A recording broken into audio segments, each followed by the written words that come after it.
Halo Sumatera Utara. Selamat sore pemirsa. Sumatera Utara hari ini kembali hadir menjumpai Anda edisi Minggu 20 Februari 2022. Bersama saya Muhammad Azril Nasution. Dan saya Nur Hasanah.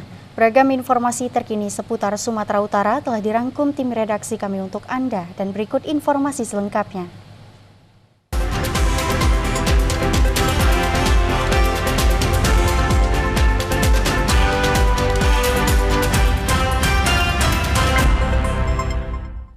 Pemirsa, tim gabungan Polda Sumatera Utara melakukan penyisiran di Tor Simagompang, Perdomuan Kabupaten Mandailing Natal dan berhasil menemukan 2 hektar ladang ganja siap panen.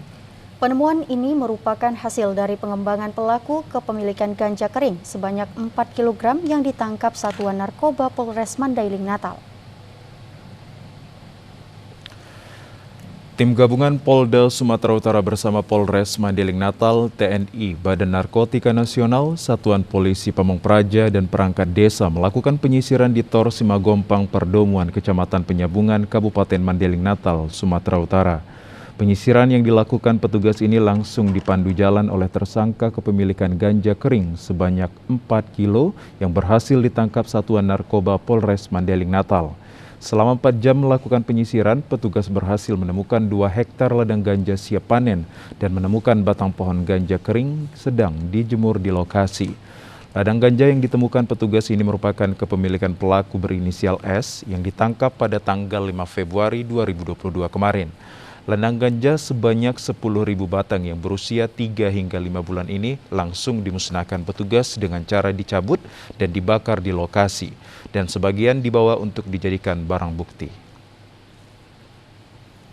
Sat Narkoba Polres Mandailing Natal bersama Pak Kades dan BNN dari TNI dan Pol PP serta masyarakat melakukan razia langsung ke TKP sesuai petunjuk dari tersangka S. Di sana ditemukan 2 hektar ladang ganja siap panen yang lebih kurang 10.000 batang ganja. Sementara itu pemirsa, 3 sepeda motor milik petugas kepolisian Polres Mandailing Natal dibakar dan dipreteli orang tidak dikenal. Peristiwa itu terjadi pada saat penggerebekan ladang ganja di Kecamatan Penyabungan Timur, Kabupaten Mandailing Natal.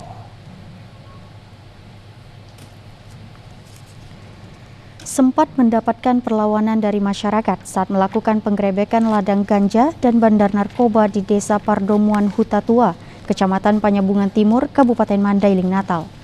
Tim gabungan yang menuju desa tersebut menggunakan kendaraan roda 2 dan 4 memarkirkan kendaraan di pinggir jalan penghubung kecamatan, dan selanjutnya petugas berjalan kaki selama 5 jam menuju ladang ganja di perbukitan Magompang. Namun kendaraan yang diparkirkan tersebut telah dipreteli dan dibakar orang tidak dikenal. Hal ini diketahui setelah petugas tiba di desa usai memusnahkan ladang ganja seluas 2 hektar. Dalam peristiwa ini, 3 sepeda motor petugas ludes dibakar yang diduga dilakukan komplotan bandar narkoba yang diringkus petugas. Kapolres Mandailing Natal, AKBP Reza Khairul Akbar Sidik, membenarkan peristiwa pembakaran 3 unit sepeda motor petugas. Dan saat ini, petugas telah melakukan pengejaran terhadap pelaku yang melarikan diri ke dalam hutan.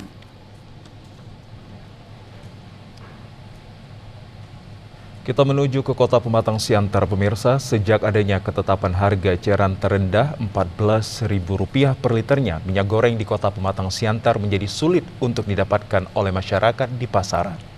Sulitnya masyarakat untuk mendapatkan minyak goreng ini disebabkan adanya pembatasan minyak goreng yang disalurkan oleh para distributor kepada para pedagang yang ada di Kota Pematang Siantar. Para pedagang minyak goreng khususnya yang ada di pusat Pasar Horas Jaya, Kota Pematang Siantar hanya dibatasi sebanyak 24 liter setiap harinya oleh agen ataupun distributor untuk dijual kepada masyarakat. Sehingga dengan jumlah yang sangat minim tersebut membuat masyarakat setiap hari selalu kekurangan dan kesulitan untuk mendapatkan minyak goreng di pasaran. Selain sulit dan langka, harga minyak goreng juga mencapai 18 hingga 20 ribu per liternya, dan untuk minyak goreng curah harga per kilogramnya mencapai 15 hingga 17 ribu rupiah. jauh dari apa yang telah ditetapkan oleh pemerintah sebelumnya, yakni Rp14.000 per liter. Sofia Zahra, salah seorang pedagang minyak goreng yang ada di pusat Pasar Horas Jaya, Kota Pematang Siantar, mengatakan setiap hari pedagang yang ada di pusat Pasar Horas Jaya hanya menerima sebanyak 24 liter minyak goreng dari distributor untuk dijual kepada masyarakat. Hal ini membuat para pedagang maupun masyarakat sendiri sangat kesulitan untuk mendapatkan minyak goreng. Minyak sekarang itu sangat sulit. Satu hari itu kami hanya dapat kuota 2 kotak. Satu kotak itu isinya 12 pieces, 12 liter. Jadi maksimal dapat 24 liter. Permintaan karena mengingat kondisi barang itu sekarang langka, minyak makan itu langka. Jadi setiap hari itu pasti kurang kalau hanya dapat kuota 24 pieces. Jadi ketika kita jual di harga 15.000, kayak kondisi sekarang ini 15 dan 16.000 itu pasti mereka berebut dan barang nggak ada, sama sekali nggak ada. Sementara selain sulit didapat, para pedagang juga tidak mampu untuk mengikuti harga minyak goreng sesuai dengan ketetapan pemerintah dikarenakan modal yang mereka keluarkan melebihi harga yang telah ditetapkan, sehingga para pedagang terpaksa harus menjual di atas harga eceran terendah. Pemirsa, kasus terkonfirmasi positif COVID-19 di Kabupaten Samosir, Sumatera Utara terus bertambah dalam 1 bulan terakhir. Kini pemerintah Kabupaten Samosir telah memberlakukan PPKM level 2 guna menekan angka kasus yang terus bertambah. Diperoleh data terakhir, angka terkonfirmasi telah mencapai 102 orang, diantaranya puluhan siswa sekolah dasar. Selain itu, juga terdapat kasus 2 orang yang meninggal terkonfirmasi positif COVID-19. Sebelumnya, Kabupaten Samosir sempat mengalami zona hijau karena pemberian vaksinasi terus dilakukan guna memastikan masyarakat telah mendapatkan vaksin serta menggunakan masker saat berada di luar rumah. Untuk menekan angka kasus yang terus bertambah tersebut, dengan membawa masker, Polres Samosir bersama Dinas Perhubungan dan Satpol PP mendatangi pekan tradisional modern di Pasar Pangururan untuk membagikan masker. Tidak sedikit ditemukan oleh petugas gabungan, banyak pedagang yang mengunjung pasar dan tidak menggunakan masker meski berada di kerumunan. Selanjutnya, Kapolres Samosir bersama Dinas Perhubungan dan Satpol PP langsung meninjau gerai vaksinasi presisi yang sengaja dilaksanakan di pusat pasar tradisional untuk mempermudah masyarakat mendapatkan vaksinasi. Mengaku datang ke pasar tradisional bersama keluarga sengaja mendatangi gerai vaksin untuk mendapatkan vaksinasi lanjutan atau booster. Mengatakan 1 bulan terakhir di Kabupaten Samosir mengalami kenaikan angka kasus COVID-19. Selain operasi justisi yang dilakukan di pekan tradisional, juga meminta masyarakat untuk mendatangi gerai vaksinasi untuk disuntik vaksin 1 dan 2. Saya sih mendukung lah ya. Apalagi ini kayaknya belum berakhir nih ya pandemi ini, COVID ini. Mudah-mudahan lah semua nanti kena vaksin semua masyarakat. Jadi saya mendukung kalau Polres mengadakan ini vaksin ini. Ini cukup meningkat ya, selama 1 bulan ini naik dan kemudian sudah 2 korban meninggal dunia. Berdasarkan instruksi Bupati nomor 2 tahun 2022, kita sedang melaksanakan kegiatan operasi justisi ya, seperti pada saat ini di pasar kita melakukan secara gabungan bersama Satpol PP, Dinas Perhubungan dan Koramil ya, skala besar. Dan kemudian juga kita sudah membuat tim Satgas Covid Kabupaten di kecamatan-kecamatan dan desa-desa, serta akan membentuk posko PPKM untuk mencegah penyebaran COVID-19. Pemirsa, beragam informasi menarik dan aktual lainnya akan kami hadirkan usai jeda pariwara berikut ini. Tetaplah bersama kami di Sumatera Utara hari ini.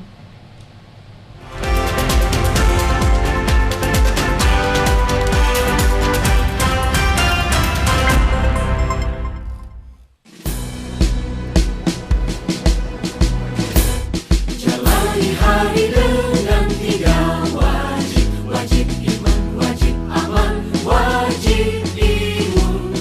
Berolahraga, riang gembira, mencegah kita jatuh sakit.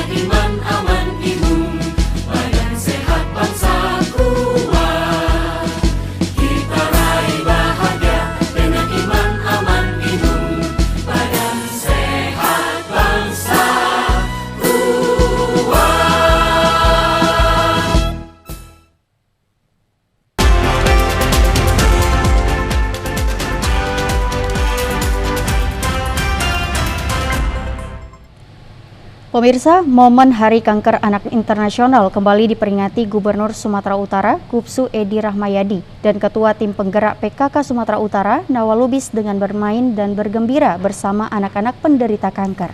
Kegembiraan merupakan obat yang sangat baik untuk menghilangkan kesedihan, sekaligus anak-anak tetap semangat dalam menggapai cita-citanya.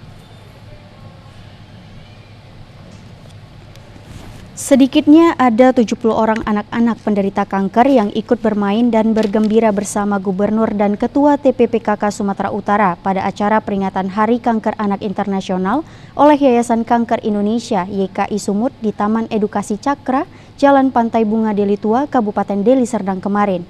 Menurut Ketua TPPKK Sumatera Utara yang juga Ketua YKI Sumatera Utara Nawalubis, mengatakan kebahagiaan dan kegembiraan menjadi obat untuk menghilangkan kesedihan dan untuk tetap semangat dalam menggapai cita-cita, dan kegembiraan anak-anak juga menjadi harapan kami. Selain bernyanyi dan bergembira bersama Gubernur dan Ketua TPPKK Sumatera Utara juga mengajak anak-anak penderita kanker berkeliling dengan mengendarai odong-odong melihat suasana yang ada di Taman Edukasi Cakra, di antaranya kolam ikan, kebun, peternakan, dan kuda, serta lainnya. Pada kesempatan itu, Nawalubis menyampaikan apresiasi dan terima kasih kepada seluruh pengurus YKI Sumatera Utara dan masyarakat yang telah memberikan perhatian, pemikiran, hingga waktu pada anak-anak penderita kanker karena derajat kesehatan untuk masyarakat merupakan tanggung jawab bersama.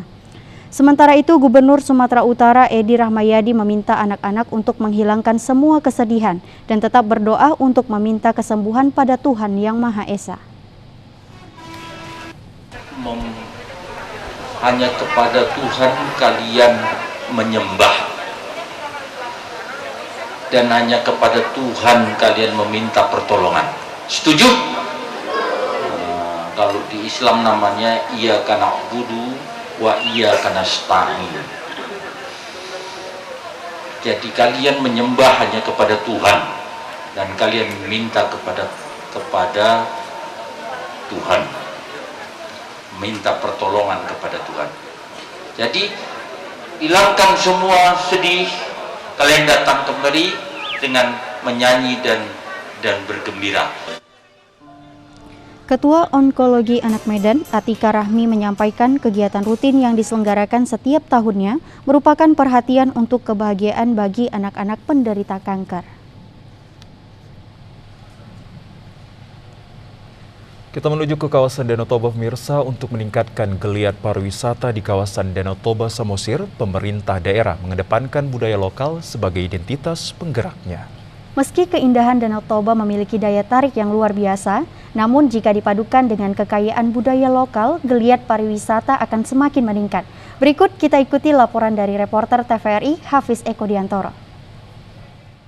Ya, selamat sore, saudara. Dengan mengedepankan kearifan budaya lokal, diyakini mampu menarik para wisatawan baik dalam negeri maupun mancanegara. Hal itu dikarenakan kayanya budaya lokal dari masyarakat suku Batak yang ada di Pulau Samosir. Selain itu, berbagai pembenahan terus dilakukan di Pulau Samosir guna menyambut kehadiran delegasi konferensi tingkat tinggi G20 yang dilaksanakan di Indonesia. Pada pelaksanaan KTT G20 tahun ini, Danau Toba masuk ke dalam 5 destinasi wisata super prioritas yang akan menjadi ajang pertunjukan bagi peserta dan wisatawan terhadap destinasi pariwisata berkualitas yang bertumpu pada pelestarian lingkungan hidup, pemberdayaan ekonomi masyarakat, dan pemuliaan nilai-nilai tradisional. Wujud keseriusan pemerintah dalam mengedepankan budaya lokal, baru-baru ini Presiden Republik Indonesia Joko Widodo meresmikan Kampung Ulos, di mana di lokasi ini dapat dilihat identitas budaya lokalnya. Selain itu, pelestarian tari Sigale-Gale dan juga Museum Peninggalan Raja Batak yang memiliki histori sejarah yang luar biasa. Dalam kunjungannya ke Pulau Samosir, anggota Komisi 1 DPR RI Effendi Simbolo menyampaikan bahwa salah satu upaya untuk meningkatkan geliat pariwisata, seluruh masyarakat harus ikut mensukseskan vaksinasi. Selain itu, pelaku pariwisata juga harus mengedepankan budaya lokal sebagai identitas kepariwisataan karena hal itu juga merupakan kesiapan kawasan Danau Toba dalam menyambut delegasi G20. Terkait dengan infrastruktur, juga merupakan salah satu cara untuk meningkatkan kunjungan wisatawan ke Danau Toba. Untuk itu diharapkan pemerintah membuat akses penerbangan luar negeri langsung ke Bandara Silangit. Berikut pernyataan dari anggota Komisi 1 DPR RI, Effendi Simbolon. Kita terus aktif, proaktif, dan bersama dengan pemerintah setempat dan juga aparat kepolisian dan TNI dan Polri, ya, kemudian dari BIN dan dari Kementerian Kesehatan, kita bahu-membahu untuk mendukung target vaksinasi. Kemudian juga program-program mendukung agar kita bisa menghadapi masalah Omikron ini dengan lebih baik, lebih cepat. Nah, tentu ini akan berdampak karena memang ini salah satu tujuan daripada delegasi yang akan hadir. Tapi terlepas dari itu pun sebenarnya kita sangat berharap bukan hanya dari masyarakat tapi dari pemerintah pusat dan pemerintah setempat juga harus memberikan lebih, ya. Karena tidak cukup apa yang untuk menunjang pariwisata hanya dengan fasilitas yang tersedia sekarang. Ya, ini terbukti kita capaian wismannya tuh masih sangat minim. Ya, jika semua pihak ikut mendukung kemajuan pariwisata di kawasan Danau Toba, maka Danau Toba akan menjadi destinasi pariwisata yang menjadi incaran wisatawan mancanegara. Demikian, kita kembali ke studio. Baik, terima kasih Saudara Hafiz Eko Diontoro atas laporannya langsung dari kawasan Danau Toba. Tetap jaga kesehatan dan kami tunggu informasi lanjutannya.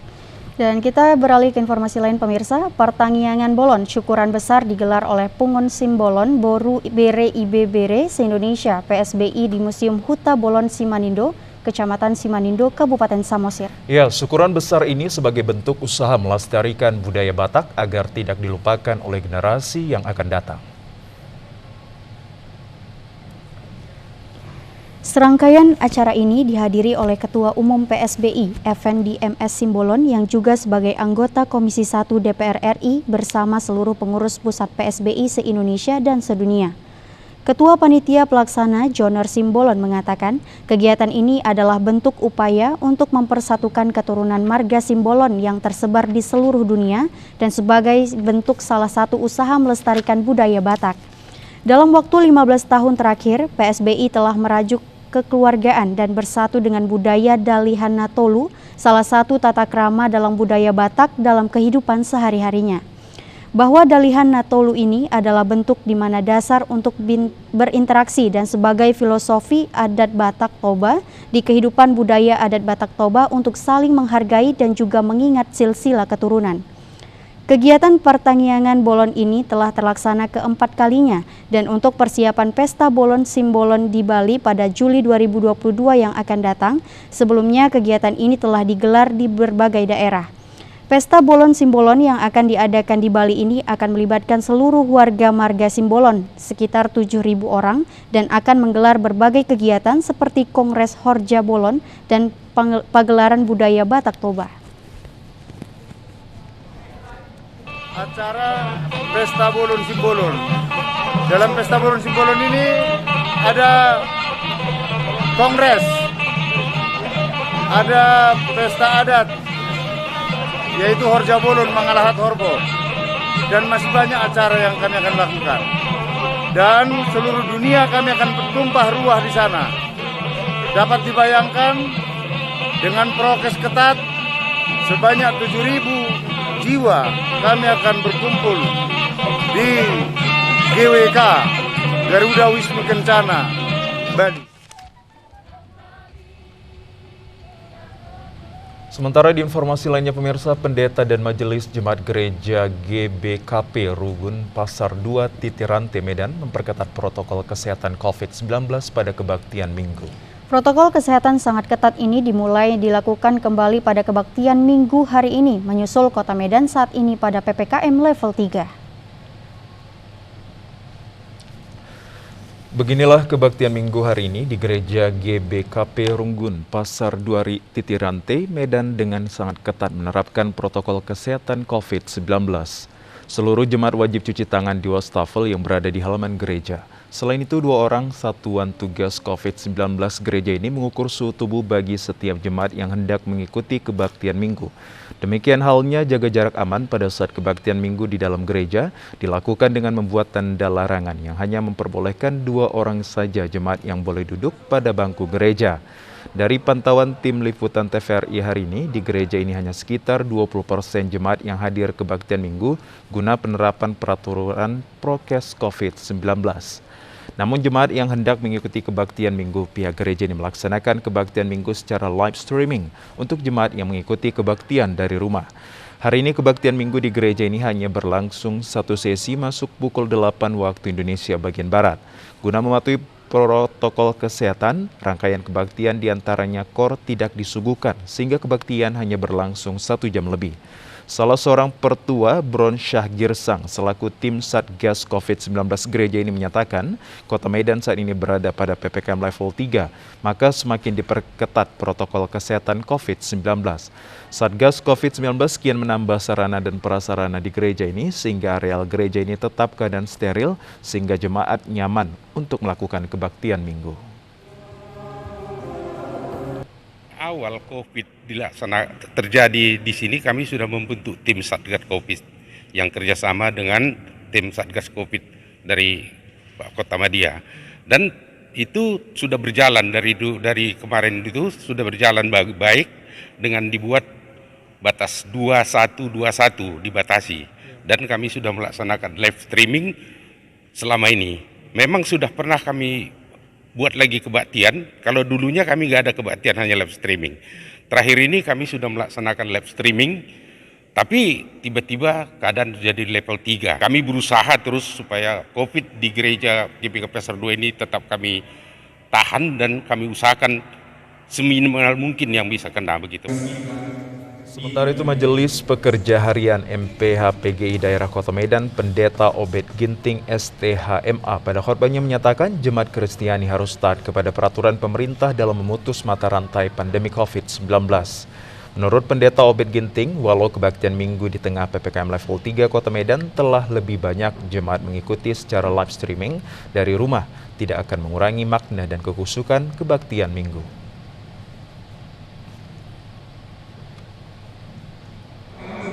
Seluruh jemaat boleh memuji memuliakan nama Tuhan walaupun harus mengikuti protokol kesehatan seperti saat ini. Di gereja GBKP Pasar 2 Titirante ini kita mengikuti protokol kesehatan yang dianjurkan oleh pemerintah. Walaupun sungguh besar kerinduan jemaat untuk hadir di gereja, tapi sungguh luar biasa kita laksanakan ibadah kita dengan live streaming. Jadi hanya dari bangku-bangku yang ada, kita sudah menetapkan, majelis menetapkan 21 begitu untuk bisa bersama-sama. Dan kami percaya jemaat di rumah tidak mengurangi makna bagaimana dalam beribadah bersekutu di tengah-tengah jemaat untuk memuji memuliakan nama Tuhan. Pada kebaktian Minggu ini juga dilaksanakan penerimaan anggota jemaat yang baru dari jemaat gereja lain. Penerimaan jemaat baru gereja GBKP ini dilaksanakan dengan tata cara penerimaan jemaat baru oleh Pendeta Obed Ginting STHMA. Sejumlah informasi menarik dan aktual lainnya akan kami hadirkan sesaat lagi. Tetaplah bersama kami di Sumatera Utara hari ini.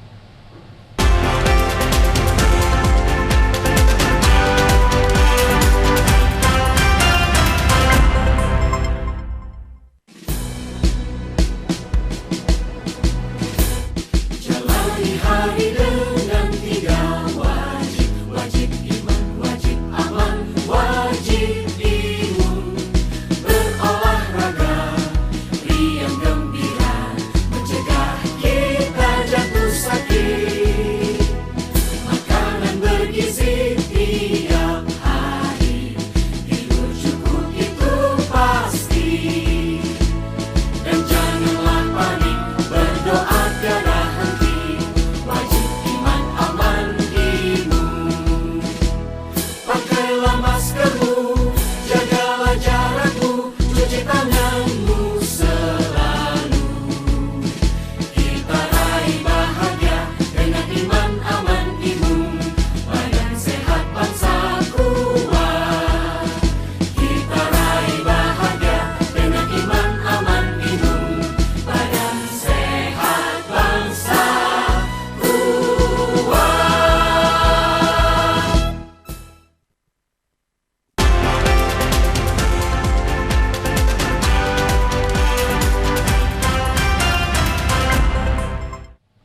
Terima kasih pemirsa, Anda masih bersama kami dalam Sumatera Utara hari ini. Hutan Kota Taman Beringin Kota Medan masih tetap buka untuk warga masyarakat umum walaupun Kota Medan saat ini telah mengalami kenaikan PPKM menjadi PPKM level 3. Masih dibukanya Taman Beringin yang berada di Jalan Teku Cikditiro di kawasan Kecamatan Medan Polonia ini karena belum ada instruksi kepada penjaga taman atau pihak satuan pengamanan agar ditutup. Hutan Kota Taman Beringin Kota Medan masih relatif banyak dikunjungi warga masyarakat Kota Medan saat ini. Saat ini Taman Beringin mulai dibuka pukul 9 hingga pukul 18.00 waktu Indonesia Barat. Walau Kota Medan saat ini naik menjadi PPKM level 3, taman ini masih dibuka untuk warga masyarakat umum. Meski demikian, pihak Satuan Pengamanan dan petugas kebersihan taman ini selalu memantau setiap warga masyarakat yang hendak masuk karena wajib harus menggunakan masker. Para pengunjung taman ini kebanyakan anak-anak yang didampingi para orang tua dengan memanfaatkan sarana permainan anak-anak. Sebagian di antara pengunjung juga ada yang melakukan olahraga dengan mengitari areal Taman Beringin. Sarana permainan di taman ini masih dapat digunakan para pengunjung, terutama sarana permainan anak-anak. Menurut salah seorang satuan pengamanan Taman Beringin, sampai saat ini belum ada instruksi dari instansi terkait agar taman ini ditutup sehubungan dengan Kota Medan naik menjadi PPKM level 3. Namun setiap hari para pesatgas COVID-19 tingkat kecamatan bersama TNI Polri selalu mengawasi para pengunjung agar disiplin terhadap protokol kesehatan COVID-19. Menurut Satuan Pengamanan dan petugas kebersihan Taman Beringin ini, biasanya ramai pengunjung pada hari Minggu, pagi hingga siang hari. Namun mulai siang hingga jelang sore hari, rata-rata di antara pengunjung sekedar menikmati dinginnya areal taman ini dan ada juga di antara pengunjung yang makan siang.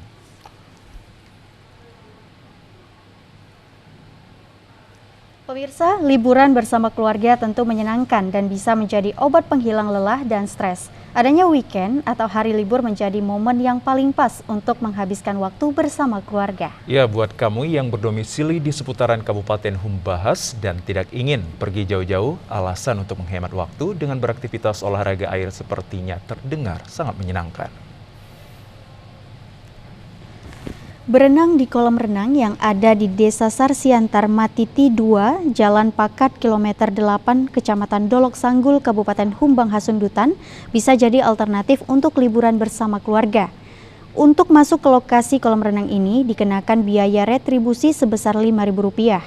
Di lokasi ini yang memiliki luas lahan 2,5 hektar, terdiri dari 3 kolam dengan fasilitas cafe resto, live musik, produk-produk UMKM dan permainan untuk anak dapat dinikmati oleh pengunjung.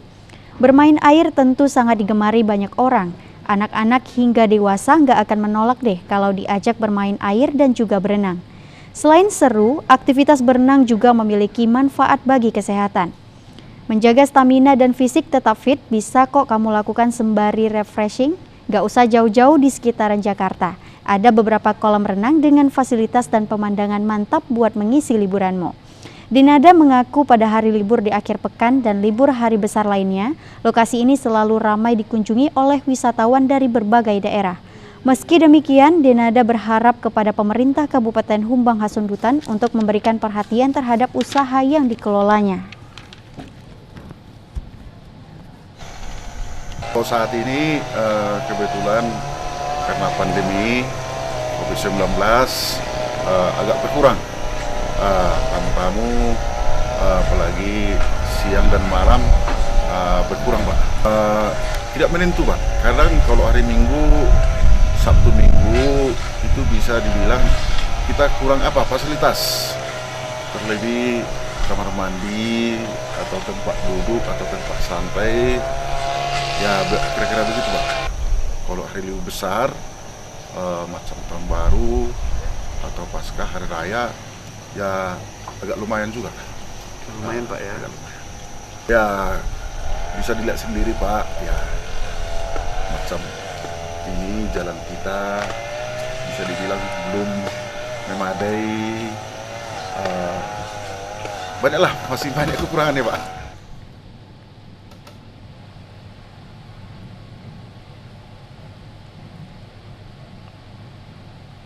Pemirsa, Pulau Samosir yang terletak di tengah Danau Toba, Sumatera Utara memiliki 4 akses. 3 akses dapat dilalui dengan menggunakan kapal feri melintasi Danau Toba, yaitu melalui Ajibata, Tomok, Simanindo Tigaras, dan Nainggolan Muara. Ajibata Tomok merupakan akses pertama kali dilewati dengan menggunakan kapal feri. Pelabuhan Ajibata berada di Kabupaten Parapat yang merupakan destinasi wisata yang cukup diminati sejak zaman Belanda. Karena banyaknya wisata yang menarik termasuk jika melalui jalur darat. Jika dilihat dari peta, Pulau Samosir ternyata tidak semua terpisah dari daratan Sumatera Utara. Ada satu jembatan yang dibuat pada masa pemerintahan Hindia Belanda yang menghubungkan Pulau Samosir dengan Pulau Sumatera. Akses jalur darat ini melalui jalan yang disebut dengan Jalan Tele. Perjalanan melalui Jalan Tele menjadi pilihan terakhir bagi wisatawan yang hendak datang maupun keluar dari Pulau Samosir. Jalan yang ditempuh berkelok-kelok dan menanjak. Luas jalan hanya sekitar 3 meter dan cukup curam. Pada zaman dahulu, Jalan Tele masih cukup bagus untuk dilalui. Namun jika pada musim hujan rawan longsor. Saat ini, Jalan Tele yang menghubungkan Samosir dengan Kabupaten Humbang Hasundutan tersebut ternyata tidak seseram yang ditakutkan orang. Pada pertengahan Mei 2021 lalu, saat melintasi jalan tersebut kondisinya sudah cukup membaik. Namun pengendara mobil butuh konsentrasi ekstra saat melintasi jalan berkelok dan menanjak. Panorama sepanjang perjalanan sangatlah indah dengan bukit hijau dan kesejukan udara yang menyegarkan. Beberapa pohon pinus muncul di tengah rumput bukit seperti berada di perbukitan Swiss ataupun Austria. Dari kejauhan tampak Danau Toba yang sangat biru, Gunung Pusik Buhit yang legendaris semakin terlihat. Pemandangan di Jalan Tele juga begitu indah. Di sisi kiri jalan terlihat satu menara menjulang di tepi bukit. Menara Pandang Tele menjadi tempat yang wajib dikunjungi saat melewati Jalan Tele. Menara 3 lantai menjulang tinggi begitu mencolok karena tidak ada bangunan lain di sekitarnya. Keindahan panorama di bukit sisi kanan menara lebih menarik dengan keberadaan air terjun di kawasan tersebut.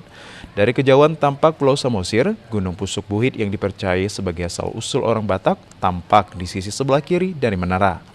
Pulau Samosir lokasinya sekitar 12 km dari Pangururan, ibu kota Kabupaten Samosir. Perjalanan dari Pangururan ke Menara Pandang Tele sekitar 1 jam perjalanan darat. Bagi wisatawan yang berkunjung dapat menginap di hotel yang berada di Pangururan. Di kota ini terdapat hotel maupun resort di tepi Danau Toba, jaraknya sangat dekat dengan Pelabuhan Tomok. Jauh kali ke sini Bang, ini ngapain ke sini nih? Kita ini jalan-jalan di Pulau Samosir. Oh, dari sini mau Samosir ya? Pulau Samosir. Pemirsa, wisata alam air terjun di Aek Sijorni, Kabupaten Tapanuli Selatan masih menjadi yang selalu digandrungi masyarakat setempat bahkan wisatawan luar daerah. Ya, untuk menikmati liburan di lokasi ini biayanya pun relatif terjangkau. Untuk biaya masuk Anda akan dikenakan biaya Rp20.000 untuk orang dewasa dan Rp10.000 untuk anak-anak. Untuk menuju lokasi wisata air terjun Aek Sijorni ini, terlebih dahulu Anda harus membeli tiket sebesar Rp20.000 untuk kalangan dewasa dan Rp10.000 untuk anak-anak. Setelah berjalan kaki melintasi jembatan gantung sepanjang 200 meter yang membentang di atas sungai Sayur Matinggi di Desa Aek Libung, Kecamatan Sayur Matinggi, Tapanuli Selatan. Meski sedikit lelah untuk menuju lokasi wisata air terjun bertingkat ini, namun letih Anda akan terobati ketika deburan air pegunungan yang asri ini membasahi tubuh Anda. Jatuhan air terjun ini membuat pengunjung semakin betah untuk mandi di bawahnya. Tak seperti air terjun lainnya, Aek Sijorni ini memiliki bentuk yang sangat unik karena airnya mengalir melalui batuan cadas yang berundak. Selain mandi, pengunjung juga tidak lupa bersuah foto di tempat ini untuk mengabadikan momen indah bersama keluarga, teman, atau pasangan. Di tempat wisata ini juga pengelola menyediakan beragam jenis pilihan fasilitas untuk dinikmati pengunjung, baik yang datang dengan teman, pasangan, atau keluarga. Di antaranya kolam renang anak dan kolam renang dewasa yang menyediakan balon karet besar yang dapat dimasuki 5 orang dewasa sekaligus. Ada juga kolam yang terbentuk alami di lokasi jatuhnya air terjun. Terdapat pula tempat bersantai yang beragam, mulai dari gazebo bermaterial kayu, pondokan beratap daun rumbia, hingga tenda mini dengan bangku plastik, tentu dengan tawaran menu makanan dan minuman yang beragam. Selain bernuansa alam dan indah, hawa di pemandian Aek Sijorni ini pun sejuk, dan siapapun yang datang ke lokasi ini akan terhipnotis untuk berlama-lama menikmati kekayaan alam Tapanuli Selatan ini. Seperti yang dialami wisatawan asal Padang Sidimpuan ini, Nurjana Siregar. Dari Padang Sidimpuan, jalan-jalan ya, rekreasi dong.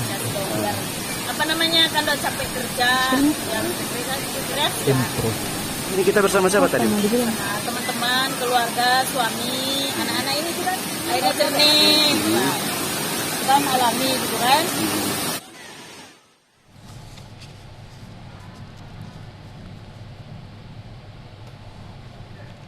Pemirsa, objek wisata pemandian Sampuran Sibodat tepatnya berada di Desa Sibongbong, Kecamatan Angkola Selatan, Kabupaten Tapanuli Selatan, menjadi tempat wisata yang cukup diminati warga setempat dan luar daerah. Selain suasana alam yang asri, tarif masuk ke tempat wisata ini juga relatif murah, hanya Rp3.000 untuk satu orang pengunjung.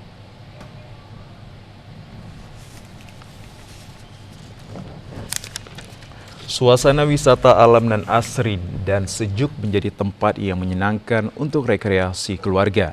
Seperti di pemandian Sampuran Sibodat ini, airnya yang jernih dan suasana alami membuat siapa saja tertarik untuk mengunjungi tempat ini.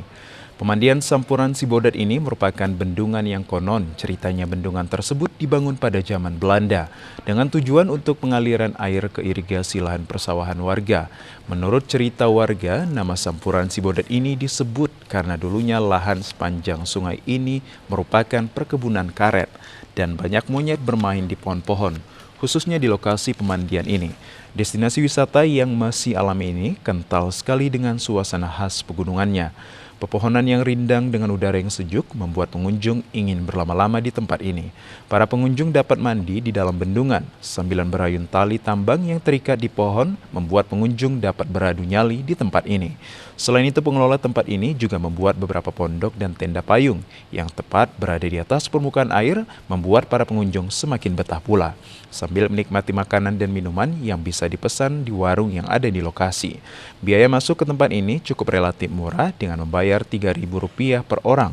Pengunjung juga sudah mendapatkan air mineral dari petugas pintu masuk tempat wisata ini. Sedangkan untuk biaya parkir kendaraan hanya dikenakan Rp2.000. Sibodat ini nuansanya indah, panoramanya syahdu. Air yang mengalir pun masih alami, bersih.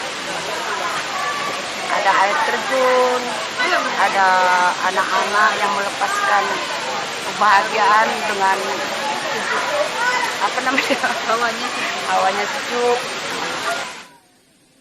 Pengelola Sampuran Sibodat Holi Susanti mengatakan lokasi pemandian Sampuran Sibodat ini berada di Desa Sibongbong, Kecamatan Angkola Selatan, Kabupaten Tapanuli Selatan. Dari pusat kota Padang Sidimpuan menuju ke lokasi tersebut menempuh perjalanan sekitar 20 menit.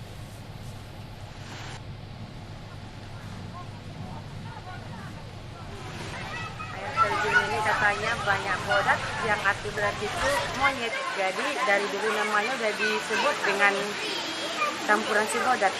Jadi pas waktu liburan ada yang dari Jakarta, dari Medan, juga dari Pekanbaru. Oh, kita nggak mahal-mahal, sebenarnya kita tidak memungut uang masuk lah, karena kan 3.000 uang masuk udah di plus minuman botol.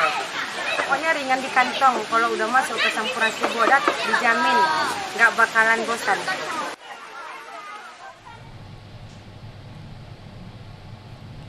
Ya pemirsa, siapa sangka seorang pemuda yang sehari-hari berprofesi sebagai buruh bangunan mampu membuat pesawat miniatur aeromodeling. Ya, pesawat miniatur rancangan pemuda ini mampu terbang hingga radius 500 meter di atas permukaan tanah. Pemuda yang berusia 34 tahun ini bernama Suherman, warga Kelurahan Melati 1, Kecamatan Perbaungan, Kabupaten Serdang Bedagai, Sumatera Utara, membuat pesawat miniatur aeromodeling ini secara otodidak dari YouTube dan grup komunitas di media sosial Facebook yang dilakukannya di sela-sela pekerjaan sehari-harinya sebagai buruh bangunan sejak setahun yang lalu. Suherman sudah menciptakan berbagai jenis miniatur pesawat aeromodeling, di antaranya pesawat jenis Boeing, Sukhoi, Cessna, serta jenis pesawat tempur lainnya. Adapun ukuran pesawat yang dibuat Suherman mulai dari 1 meteran untuk jenis pesawat tempur hingga yang terbesar pesawat Boeing Garuda Indonesia yang mencapai ukuran 3,8 meter. Untuk membuat pesawat aeromodeling ciptaannya, Suherman menggunakan bahan bekas seperti styrofoam dan kardus bekas yang dilapisi lakban bening untuk bagian kit bodi pesawat. Bahan ini dipilih karena mengutamakan faktor keamanan bagi masyarakat sekitar saat diterbangkan dan juga tentunya biaya yang lebih murah dibandingkan dengan bahan lainnya. Sementara untuk mesin, Suherman membeli bahan elektrik dan remote control di online, kemudian merakitnya sendiri di rumah. Saat diterbangkan, pesawat buatan Suherman mampu terbang hingga radius 500 meter dengan ketinggian maksimal hingga 500 meter di atas permukaan tanah. Sementara durasi terbang pesawat yang menggunakan baterai yang bisa dicas ulang ini mampu terbang selama 7 menit. Pesawat hasil karya Suherman ini saat ini sudah diperjualbelikan kepada para pecinta dan penghobi. Umumnya, Suherman menjual body kit pesawat mulai dari harga ratusan ribu hingga jutaan rupiah. Tergantung jenis dan tingkat kesulitan pembuatan pesawat yang dipesan.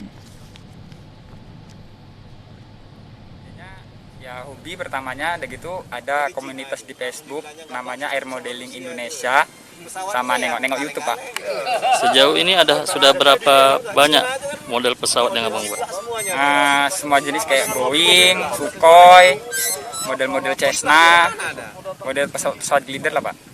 Bang, itu bahannya Bang dari apa, Bang? Bahan pesawatnya itu dari apa? Kalau body kit dia dari limbah box bekas itu dia. Tapi kalau elektrik kita beli, kita rakit sendiri. Jadi yang limbah itu hanya kitnya aja. Kendala yang Abang hadapi lah selama ini, Bang? Ya, alat elektriknya yang mahal, Pak. Berapa itu, Bang? Mencapai berapa? Kalau elektriknya sekarang kisaran harga ya jutaan lah, Pak.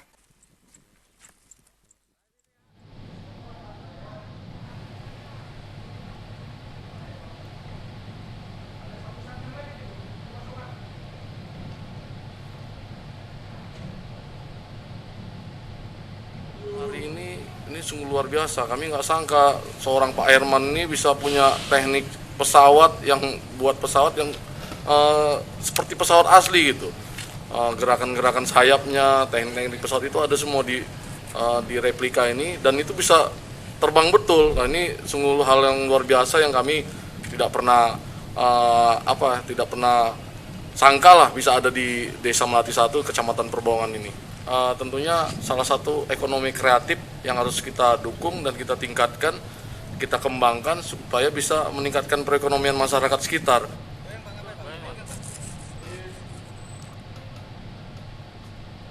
Sementara itu, Mirsa, di Kabupaten Langkat, sampan dayung sebagai ikon dari masyarakat pesisir pantai yang ada di Kabupaten Langkat hingga kini masih dilestarikan. Seperti yang dilakukan masyarakat di Desa Kelantan dan Desa Perlis, Kecamatan Berandan Barat yang masih menggunakan transportasi sampan dayung menuju kota. Masyarakat di dua desa ini sejak sebelum merdeka masih mengandalkan transportasi sampan dayung menuju kota untuk melakukan aktivitas. Meski setiap kali menyeberang sungai dikenakan ongkos Rp3.000 untuk orang dewasa dan Rp2.000 untuk anak sekolah. Namun, masyarakat sekitar masih mempertahankan sampan dayung tersebut sebagai alat transportasi. Sampan dayung ini menjadi salah satu alat transportasi sekaligus menjadi ikon bagi masyarakat pesisir pantai, khususnya bagi warga Desa Kelantan dan Perlis, karena akses dua desa ini hanya dapat dilalui dengan menggunakan jalur sungai, sehingga warga sekitar hanya dapat mengandalkan sampan dayung. Sampan dayung ini juga merupakan mata pencaharian sehari-hari bagi beberapa orang desa, sehingga warga akan terus mempertahankannya. Salah seorang warga, Mahmud, mengatakan untuk menyeberangi sungai, warga desa hanya menggunakan sampan dayung dan setiap kali menyeberang penumpang dikenakan tarif Rp3.000 untuk orang dewasa dan Rp2.000 untuk anak-anak. Kami sebagai masyarakat di dua desa ini akses untuk ke kota, ke seberang ya terpaksa pakai naik sampan tambak lah. Cuma itu jalan satu-satunya. Jalan satu-satunya, Bang? Iya. Kalau untuk orang dewasa 3.000, anak sekolah 1.000. Oh, udah puluhan tahun lah. Udah puluhan tahun, karena sekalian juga kami mau menjaga ketradisional jadi nelayan ini tadi. Tradisional, Bang. Tambak. Harapan kami masyarakat di Perlis ataupun di Kelantan, kami harapkan kepada pemerintah supaya membangunkan tangga naiknya ini, dibantu gitu. Mudah ya, Bang. Karena sering juga banyak korban juga yang udah jatuh gitu. Yang sudah jatuh, Bang. Iya. Sampan tambang atau dayung ini akan terus dipertahankan warga karena sudah menjadi ikon sekaligus menjaga kelestarian nelayan tradisional bagi warga sekitar.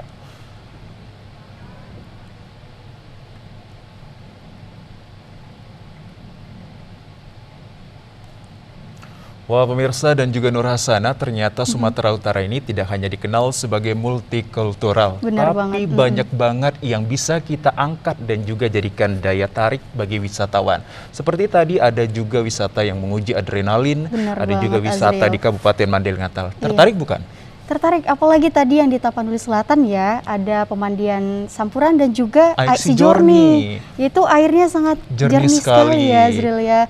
Jadi menggugah untuk bisa langsung datang nih ke sana. Dan juga tadi kita juga lihat bahwa ada yang memasang tarif dan juga masih relatif murah untuk pengunjung Bener dewasa dan banget. juga anak-anak. Nah, ini rekomendasi nih untuk para pemirsa yang ada di rumah untuk bisa liburan ya bareng keluarga, teman dan sahabat ke wisata-wisata yang tadi kita sebutkan. Salah satunya tadi yang ada di Tapanuli Selatan tentunya. Benar, tapi tetap pemirsa harus menggunakan protokol kesehatan yang Bener ketat saat banget. berliburan. Bener banget, karena kita nggak tahu ya virus itu datang dari mana. Bahkan kita berbicara sama teman aja kalau tanpa masker rasanya sekarang sudah takut gitu ya. Baik, tetap liburan dan juga tetap fokus terhadap protokol kesehatan. Bener. Karena pandemi masih ada ya pemirsa. Bener, ya.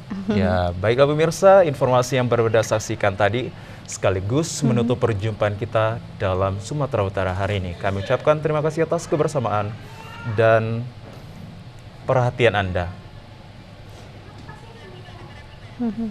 Kami ucapkan terima kasih atas kebersamaan dan perhatian Anda pemirsa. Saya Muhammad Azril Nasution. Dan saya Nur Hasanah. Tetap patuhi protokol kesehatan pemirsa dengan memakai masker, menjaga jarak dan mencuci tangan di air yang mengalir. Indonesia pulih karena aku. Indonesia pulih karena kamu. Indonesia pulih karena kita. Selamat sore. Sampai jumpa.